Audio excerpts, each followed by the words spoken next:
The man who frightens you most is not the one who has learned to endure suffering, but the one who has learned to love it. Not the one who has hardened himself against the world, but the one who has made himself fluid enough to transform with every blow. Not the one who resists his fate, but the one who seduces it, marries it, wills its eternal recurrence. Here is the paradox I shall unravel. What your civilization calls mental toughness is actually a more sophisticated form of slavery. You have been trained to endure, to persist, to stay strong, and in doing so, you have merely become a more reliable servant, a better polished instrument of others' purposes. Your stoicism serves your employer. Your discipline serves the marketplace. Your emotional control serves social harmony. You mistake this usefulness for strength, this domestication for character. But I speak of something else entirely, something your comfortable moralists cannot name because they fear it. The mind that has ceased asking permission from the world, that creates its own values rather than inheriting them, that affirms existence so unconditionally it would will even its agonies to recur forever. This mind does not frighten because it is hard, but because it is free. And freedom, genuine, terrible, magnificent freedom, is the most disturbing thing the herd can witness. Shall I teach you this freedom? I must tell you something that will disturb your comfortable certainties. What you call mental toughness serves others, not yourself. Every technique you learn, stoic endurance, emotional control, unwavering discipline, was designed to make you useful, predictable, manageable. You have been domesticated like a dog, and you call your chains character. In Basel, I observed a young professor, brilliant scholar, iron discipline, celebrated for his fortitude. He rose at dawn, worked 12 hours, never complained. Everyone praised his strength. Then his position was threatened. He collapsed completely. His toughness was mere obedience to external demands. Here's the diagnostic question. For every strength you possess, ask ruthlessly, whom does this serve? When you endure what you never chose, when you discipline yourself by other standards, when you suppress authentic response for social peace, you are not strong. You are a well-trained servant who has mistaken chains for character. The herd needs you disciplined, productive, predictable. It calls your usefulness virtue and compliance, strength. But I have seen this strength shatter when circumstances shift, when masters change demands, when reality makes its own requirements. True formidability begins only when you see these chains clearly. Until then, you are merely a more polished slave. Every belief you hold has a history, and that history reveals whose interests it serves. This is genealogical thinking, tracing your values to their origins, discovering who planted them and why. In my Lutheran household in Naumburg, I believed without question that humility was virtue, pride was sin. Years later in Leipzig, I asked, who teaches this? The answer illuminated everything. The powerful benefit when the weak embrace humility. The church benefits when believers sacrifice themselves. Society benefits when individuals suppress their will. Most of what you call yourself was deposited by forces serving their interests. Your parents needed you obedient. Teachers needed you docile. The marketplace needs you productive. The state needs you compliant. Each planted beliefs disguised as universal truths. There exist two fundamental value systems. Slave morality. The weak's morality evaluates by whether life becomes safer, more comfortable. It praises humility, equality, self-sacrifice. Master morality evaluates by whether something enhances power, enables growth. It praises strength, independence, excellence. Take one core belief that guides your behavior. Trace it backward. Who first taught this? What institution reinforced it? What type of person does this create? Who benefits when you live by it? Follow the chain to its source, usually power arrangements disguised as natural truth. Between discovering your values aren't yours and creating new values lies a void, a space of no before the yes. Most panic and rush back to familiar beliefs, but genuine transformation requires dwelling in this void, tolerating the discomfort of having no external authority. When I resigned my Basel professorship in 1879, I entered the void. No longer Professor Nietzsche, no longer defined by institution or role, I wandered through Swiss mountains with no destination. Friends thought I was lost. I was finding myself. In that void, without external definition, my genuine philosophy emerged. You cannot build authentic self on false foundations. You must first clear the ground, completely demolish inherited beliefs, release external validation, abandon prescribed purposes. This feels like dissolution, but is preparation for creation. When people glimpse genuine freedom, most immediately seek new authorities to obey new gurus, new systems, new certainties. This panic reveals how terrifying freedom truly is. Practice this. When you notice yourself reaching for a new belief system, stop. Sit with the discomfort of not knowing. Say, I don't know yet, instead of adopting ready-made answers. The void is not permanent destination, but necessary passage. You must learn to stand without support before you can walk your own path. At life's core lies not survival or pleasure, but the will to power, the drive to grow, expand, overcome resistance, enhance capacity. In humans, this becomes the will to self-overcoming, the drive to surpass your current form. I observed two men recovering from similar illnesses in a mountain sanatorium. The first saw sickness as curse, prayed for relief, sought comfort. He recovered minimally, remained fragile. The second myself saw sickness as test, even opportunity. My illness became my teacher. I emerged transformed, more powerful than before. Understanding this drive transforms everything. Your suffering gains purpose, its resistance building strength. Your dissatisfaction gains meaning, its life pushing you toward growth. Your restlessness gains direction, its power seeking expression. Most chase pleasure and flee pain, making themselves slaves to circumstances. Will to power seeks not comfort but growth, not ease but enhancement. It embraces necessary suffering because suffering is the price of becoming. Every obstacle, every difficulty is actually resistance training for your will. The man who seeks easy paths becomes weak. The man who transforms imposed difficulty into chosen challenge becomes formidable. The highest expression of will to power is not dominating others, that's compensation for weakness, but surpassing yourself daily. There exist two fundamentally different ways of creating values, from strength or from weakness. Master morality emerges from life affirmation. The strong celebrate what enhances power. Slave morality emerges from resentment. The weak condemn what they cannot achieve. In my youth, I admired Wagner, his power, creative genius, aristocratic bearing. He valued strength, beauty, excellence without apology. Later, he converted to Christianity, began preaching humility, self-sacrifice, equality. I watched genius cripple itself with slave values. What changed? His physiology. Declining power drove him to values that consoled weakness rather than celebrated strength. Masters ask, what enhances my power? Slaves ask, what makes my weakness bearable? Your question determines your values. Masters distinguish good, strong, beautiful, powerful from bad, weak, ugly, impotent. Slaves invent good, humble, selfless, equal versus evil, proud, powerful, superior. This inversion is the slave revolt in morality, making virtues of necessities. Examine your core values. For each, ask, does this emerge from my strength or rationalize my weakness? Does this enhance my power or console my limitations? Most discover their highest values are slave values: humility rationalized as wisdom, equality rationalized as justice. Begin consciously creating master values: excellence, strength, beauty, power, life affirmation.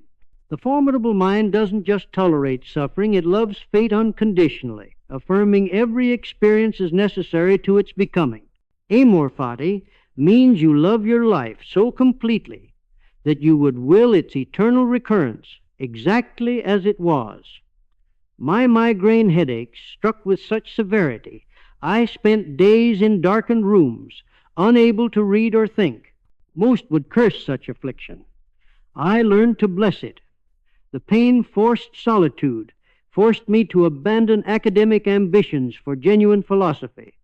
Would I will these headaches to recur eternally? Yes. They made me who I am. Without them, no Zarathustra, no revaluation. Imagine your life recurring eternally, every joy, every agony, every triumph, every humiliation. Can you affirm this? If not, you're still resisting existence, still negotiating with reality, still wishing for some other life. Like a predator converting meat into strength, you must metabolize every experience, especially painful ones, into wisdom, power, growth. The question is never, why did this happen? But what can I make of this? How does this serve my becoming? When difficulty strikes, immediately respond. This, too, belongs to my becoming. This transforms reactive suffering into active suffering, chosen, extractive, transformative. Same pain, different relationship. Practice this daily with small frustrations. Each evening, review your day and say, I would will this again. Most of what you call yourself isn't you. It's conditioning, programming, internalized voices of authorities. This brutal practice of self-inventory reveals the degree of your domestication. A young scholar came to me in Basel, proud of his discipline. I asked, why do you wake at dawn? He said, discipline. I asked, why value discipline? He said, excellence. I asked, why value excellence? He finally admitted, my father demanded it. My teachers praised it. Not one value was his own. You are currently a composite. Parents' hopes plus society's demands, plus teachers' projections, plus market forces.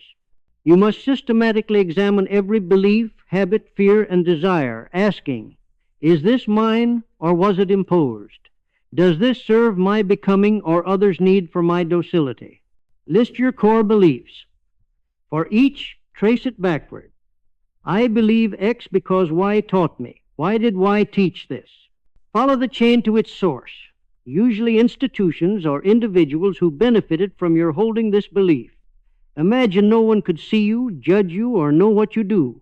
Would you still maintain this habit? If not, it's imposed, not authentic. This recognition is agonizing, you discover. How little of yourself truly belongs to you. But this seeing is birth pangs of authentic selfhood.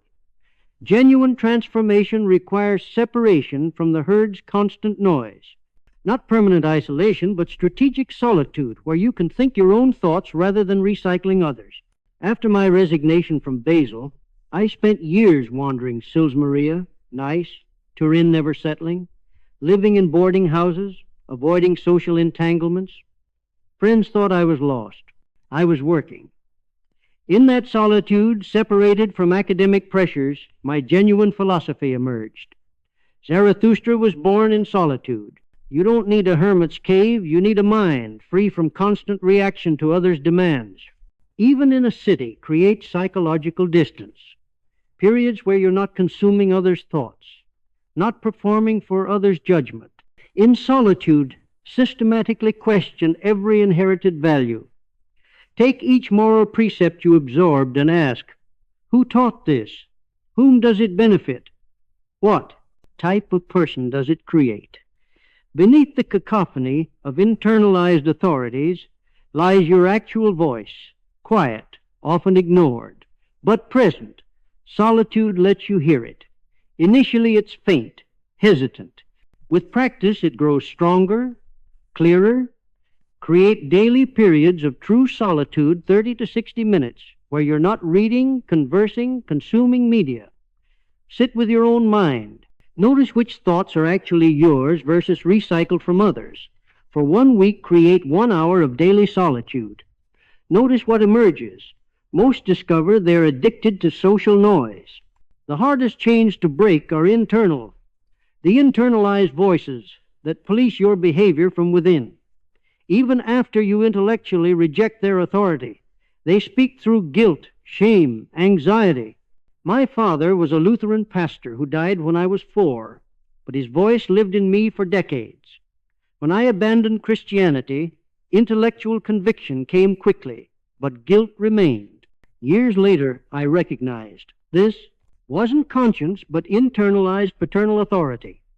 Only when I distinguished his voice from mine could I truly free myself. When you feel guilt or shame about authentic desire, ask, whose voice is this? Who am I imagining disapproves? Usually you'll identify a specific authority figure whose judgment you've internalized. Recognizing the voice as not you is first step toward disempowering it. Genuine conscience emerges from your authentic values and serves your becoming. Social programming emerges from others' needs and serves their control. Test. Does this guilt make you more yourself or more compliant? Eventually you face a moment of choice, your own law versus the herd's morality. This is what I call the great noonday maximum light, maximum clarity, maximum danger. Build immunity to guilt through small acts of defiance.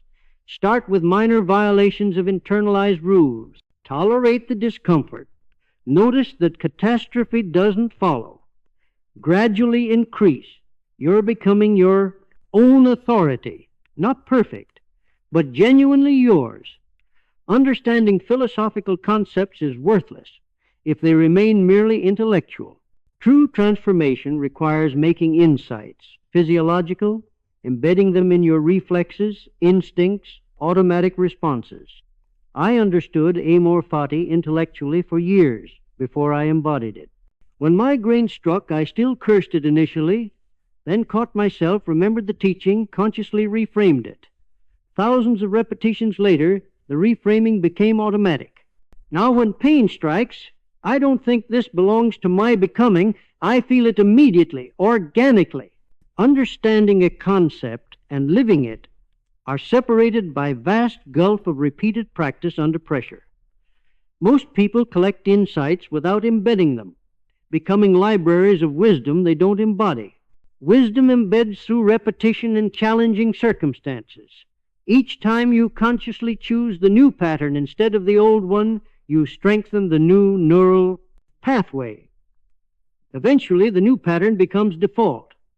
But this requires hundreds of repetitions over months. No shortcuts exist. You know wisdom is embodied when your body responds before your mind analyzes. When obstacle appears and you immediately feel opportunity rather than having to consciously reframe it. Choose one specific practice. For 30 days, practice it consciously every time the situation arises. By day 30, it begins feeling natural. By day 90, it becomes automatic. The formidable mind doesn't flee society, but learns to move through it strategically, participating in necessary structures while maintaining psychological independence. During my professorship in Basel, I taught classical philology while simultaneously writing philosophy that undermined the university's foundations. I attended faculty meetings, maintained professional relationships, fulfilled duties, but internally remained separate, observing rather than identifying. This taught me you can be in institutions without being of them. Engage society's games consciously, understanding their rules without being deceived by their self-justifications. Play when playing serves your goals. Decline when it doesn't. But never mistake the game for reality, the role for identity. Create mental distance between your essential self and your social roles. You are not your job, not your status, not your institutional identity. These are masks you wear, tools you use. Never confuse them with your actual being. You need not reveal your sovereignty to everyone. Most people cannot understand it and will feel threatened. Learn to speak the herd's language when necessary, while thinking your own thoughts. Periodically test your freedom by imagining losing your position, status, relationships. Does this threat shake you fundamentally? Then you're still dependent, still identified. True freedom means being able to walk away from anything. Practice double consciousness. Engage fully externally, while maintaining internal observer stance. Most relationships are contracts of mutual imprisonment, people, bonding through shared weakness, shared neediness, but sovereign individuals relate differently, as freedom meeting freedom, Strength meeting strength. I observed two types of friendship. The first, friends who needed my validation, resented my independence. These friendships enslaved both parties. The second, rare individuals like Paul Deussen, who challenged me, disagreed with me, celebrated my independence. These friendships enhanced both parties. The first bonded through weakness, the second through strength. Examine your relationships honestly. Do you maintain them because you need validation, fear, loneliness, or because you choose to share your overflow with someone capable of receiving it? Need creates dependency. Choice creates freedom. Zarathustra speaks of the friend as the arrow longing for the overman, one who challenges you to become more than you are, who refuses to validate your weakness. This is rare friendship. Most want friends who comfort their limitations rather than challenge them. Only those comfortable alone can create genuine relationship. If you need others to feel complete, you will create relationships of mutual imprisonment. If you're complete in yourself, you can create relationships of mutual enhancement. List your 5 most important relationships. For each, assess. Is this need-based or choice-based? Does this person celebrate your independence or resent it? Having dismantled inherited morality, you face the ultimate challenge, creating your own values, becoming your own lawgiver, establishing your own good and evil based on what enhances versus diminishes your power. For years I operated within Christianity's moral framework, even after abandoning its theology. I condemned sin, praised virtue, judged by inherited standards. Only through sustained revaluation did I recognize I was still operating within slave morality's framework. True freedom came when I created original values from my own nature. Strength over weakness, life affirmation over life denial. You're no longer discovering moral truths out there, but creating values from your essential nature. Ask not what is good, but what enhances my power, what serves my becoming, what says yes to life. Your answers become your law. The ultimate criterion for values: do they affirm or deny life? Do they enhance or diminish power? Values that say yes to existence, including its suffering, tragedy, are life-affirming. Values that seek escape are life-denying. There is no universal good or evil, only what enhances or diminishes power for specific types. Your task is creating values for your type, not discovering values for all types. Begin consciously creating your moral code. Write 3 to 5 core principles that genuinely serve your becoming. Test these values through action. Imagine that your life will recur eternally, exactly as it was every joy and agony, every triumph and humiliation, repeating infinitely. Can you affirm this? Can you love your life so completely that you would will its eternal recurrence? August 1881, Sils Maria. By the pyramidal rock near Lake Silvaplana, the thought of eternal recurrence struck me with overwhelming force. Would I will my life's eternal return? Every migraine, every failure, every humiliation, all recurring infinitely, the question tested everything I'd become. And slowly, painfully, authentically, I discovered, yes, I could will it. The eternal recurrence thought experiment asks, if this moment would recur infinitely, could you affirm it? This tests whether you're living with full intensity or merely enduring, whether you love your existence or tolerate it. If each moment recurs eternally, then every moment has eternal significance. How would you live differently if today would repeat forever? This transforms time.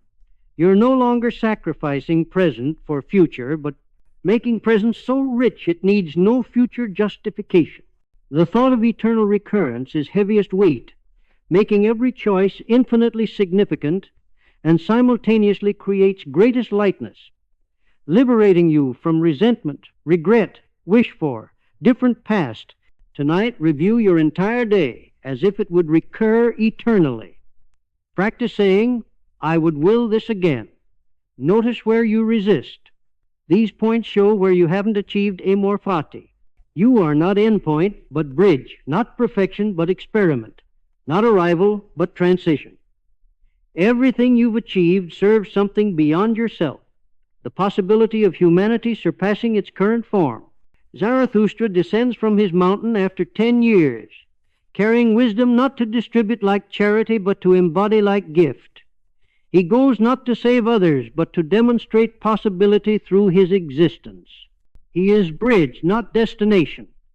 So too you, having forged formidable mind, you demonstrate that sovereignty is achievable, that transcendence is real. Humanity killed, God murdered the source of inherited values without yet creating replacements. Most people mouth Christian morality while living in contempt of it, creating crisis of meaning. But you represent solution, the human who creates values rather than discovering them. You are dawn of new type. The Übermensch, the overman, isn't fixed ideal, but open possibility, direction rather than destination. You won't become Übermensch, but through your self-overcoming, you bridge toward it. Your primary gift to future isn't words, but example. By living as sovereign individual, you expand realm of human possibility. Others see you and think, so that is possible. You've learned to say yes to existence despite understanding its tragic nature, no cosmic justice, no divine meaning. Yet you affirm passionately, this tragic joy is highest wisdom, proof that humans can see clearly and still love existence. You are experiment in human possibility. Your life poses questions to future. If this human transcended programming, what prevents others? The question is no longer, how do I become formidable? But how do I live this formidability fully? Your life is the response.